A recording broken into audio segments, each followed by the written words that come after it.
Es increíble que hayan ensayado la vía de Marx fácil 60, 70 países, algunos durante 80 años como la URSS, y que a todos les haya ido no mal lo siguiente. Y sin embargo, ahí están. Es que es una religión, es la religión del no ser. O sea, la religión de que parece que hay sustancia, parece que hay naturaleza. Grave error. No hay nada, es la nada lo que reina. Y dentro de esto, pues si conseguimos robar y matarlo bastante, a lo mejor aparece algo.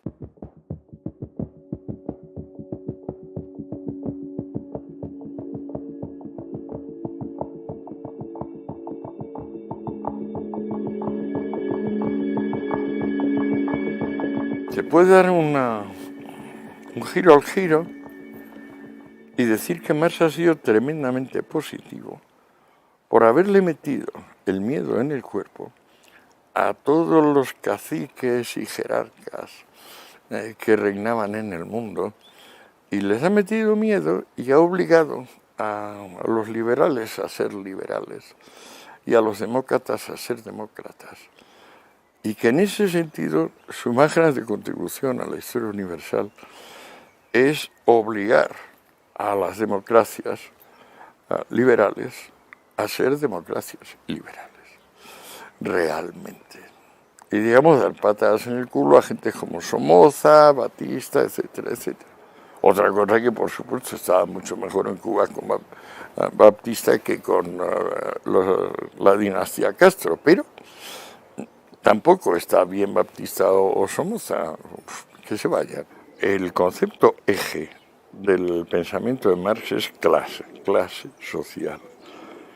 Pero tiene tal mala fe que no llama clase social a la clase social. Lo que él llama clase social son castas. Y es lo que acaba de desaparecer desde el Renacimiento. Es decir, en vez de haber la inmovilidad de la cuna, donde tú si nacías villano, te morías villano, y si nacías noble, morías noble, eso fue sustituido por la sociedad comercial. O sea, la obra de la burguesía fue crear clases sociales móviles, donde la suerte y el mérito influyen. Porque naturalmente en las castas olvídate de la suerte y olvídate del mérito. Pues bueno, la inaudita caradura de este hombre es hablar de que, enunciar que el progreso es algo realizado a través de una lucha de clases, cuando él no está hablando de clases, está hablando de castas. Ese equívoco, es un equívoco burdo, no lo ha denunciado todavía nadie, ni en enseñanza secundaria ni en enseñanza universitaria, que yo sepa. Pero es tan burdo y grosero que le obliga a escribir alguna vez en su vida sobre qué es una clase social. Y es verdad, ¿y cuándo lo hace? ¿A qué casualidad? El día antes de morirse. ¿Y qué notas toma? En un cuadernito nuevo que disponemos, toma como 15 líneas, donde ya para troncharnos más, lo que dice es que si se considera que el origen de la clase social es la forma de ingreso, no podemos mantenerlo, porque en realidad hay tantas formas de ingreso que son una miríada, dice. Bueno, esas 15 líneas, como no sabe qué hacer con ellas Engels, las mete como capítulo 52 del volumen 3 del Capital. Estas 15 líneas, donde Marx se desdice de que hubiera dos grandes clases, la burguesía y el proletariado, diciendo que son una miríada por la fuente de ingresos, esto que te digo es todo lo que ha dicho Karl Marx sobre las clases sociales. Pero el segundo concepto es la plusvalía, es decir, que se puede cuantificar la proporción que el interés del dinero a través de préstamos y la participación del empresario supone de robo de trabajo. Ya Bernstein, que era el secretario de Engels, le dijo a Engels, poco después de morir Marx, esto no es cuantificable ni es siquiera un concepto. Esto no existe. O sea, Marx lo ha intentado poner en el tomo 1 dentro de la álgebra del capital, que se llama, lo ha intentado cuantificar de manera que se puede dividir, restar, multiplicar, pero no es cierto, porque no se puede cuantificar en ningún caso. Y tampoco se ha podido cuantificar desde el 67, si no recuerdo mal, que se publicó el Capital, 1867, hasta el día de hoy. Es decir, es un pseudoconcepto, no existe. La proporción que según Marx le quita el capital al obrero no es un número. No es un número. Es decir, no tiene perfiles cuantitativos.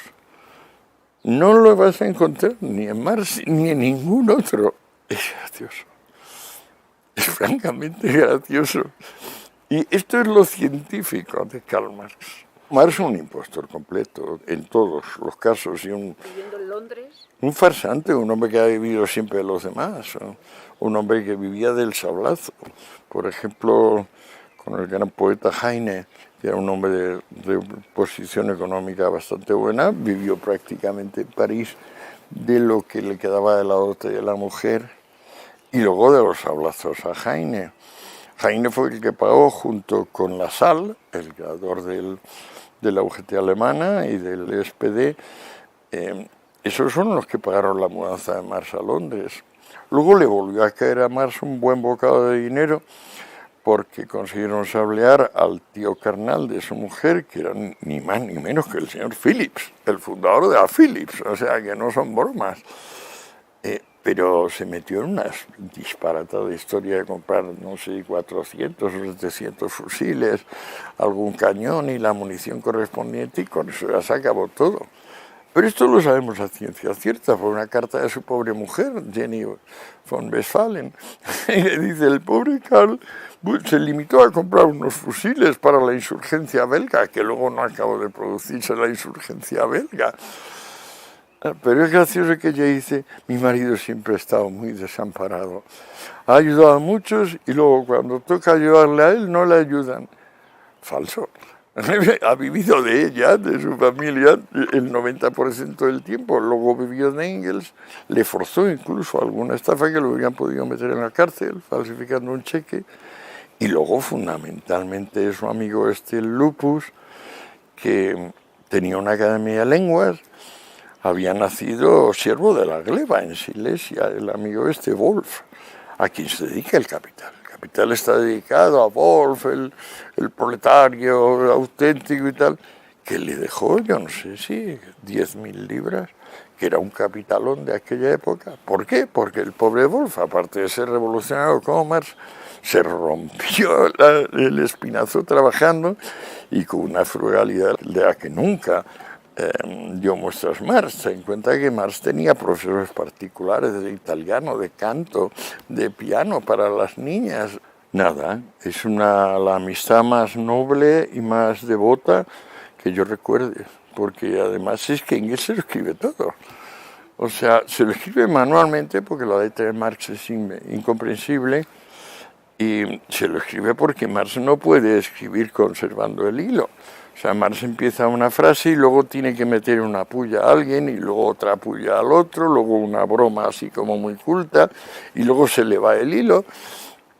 El que no solo hace la escritura, sino que le pone orden, es Engels y llega a aquel extremo patético de tener que componerse el volumen 2 del Capital, porque Marx ha decidido no continuar con la obra. Mucho odio hay. Aunque Engels quemó 1 millar de cartas entre ellos, no quemó 2 o 3 donde él pone su corazón en que Alemania invada Rusia y acabe con Rusia, porque le parece que Rusia, el pueblo eslavo, es una mancha, un estigma en la condición humana y que lo mejor que puede hacer es desaparecer. Pues mira, luego Lenin. No, o sea, no, pero sí todo es disparatado. El propio Marx, cuando ve que la gente empieza a hacer caso de los disparates con los que empieza el Capital, aquella definición de la mercancía, diciendo que ¿qué es esto? ¿De que va a haber valor de cambio? No, no, solo puede haber valor de uso.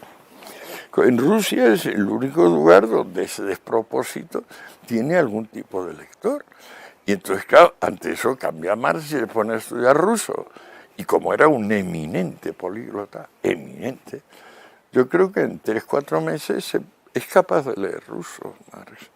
Y cambia de idea y empieza a pensar que no, que el MIR, la comunidad esta de aldea de propiedad, que sí, que puede ser el protocomunismo y que entonces en Rusia no hace falta revolución industrial, pues como ya tienen la unidad esta de propiedad que es el MIR, que entonces pues que están mucho más adelantados que nadie en el camino revolucionario. Tenía una mala sangre que hacía que le surgieran forúnculos de cabezas múltiples. Es muy graciosa aquella carta donde le dice a Engels que se ha estallado un furúnculo y ha saltado el pus hasta el espejo.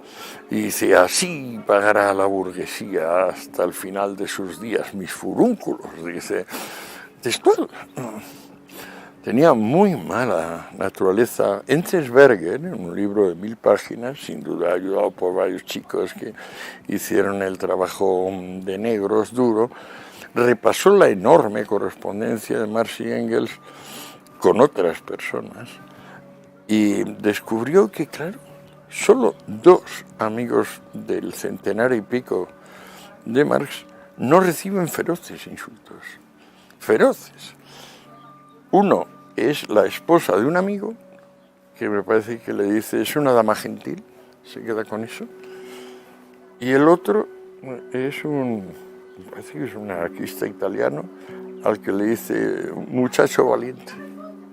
Todos los demás reciben devastadoras sartas de insultos, porque él en ese sentido es un genio como Quevedo o como Aristófanes, es un genio de la invectiva. Y además eso también le interrumpe continuamente cuando escribe, porque no puede evitar que de repente al mencionar a John Stuart Mill dice sí, y entonces menciona un defecto del pie izquierdo. Él vivía envuelto en la nube esa de tabaco y alcohol, donde estaba sumido, y sobre todo de rencor, de resentimiento profundo, esa sensación de que no sirve para nada, de que se le ha muerto su hijo Edgar a los 8 años porque él no se ha ido a trabajar a la Academia de Wolf. O sea, él es el verdadero lingüista y el políglota que podía haberse forrado en vez de Wolf en la Academia. ¿Era su íntimo? Pues no, ¿cómo va a trabajar él? No, es como si Jesucristo se fuera a trabajar en la carpintería de su papá. No.